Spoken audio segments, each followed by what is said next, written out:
It's been more than 2 weeks since the UN Security Council began considering a press statement condemning North Korea for its test of a mid-range ballistic missile last month. Well, many have begun wondering why the prolonged delay. The latest remarks out of Russia adds weight to speculation that Moscow is holding up the process. Connie Kim delves deeper into the issue.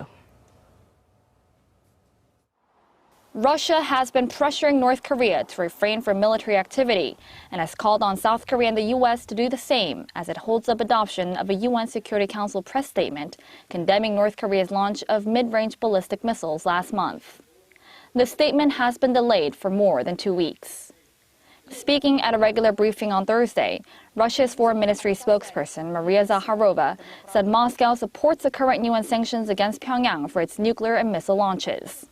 She added all related nations should avoid aggravating tensions on the Korean peninsula and instead follow a path of political and diplomatic resolution. Her comments add weight to the growing speculation that Russia wants to add content to the UN statement that specifically calls for Seoul and Washington to refrain from military action, namely its annual joint military drills.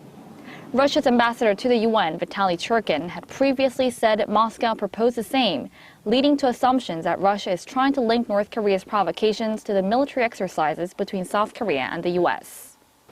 Considering that it has been more than 2 weeks since the North launched 2 Busan missiles in late April, some are voicing their concern that a press statement from the UN Security Council is unlikely.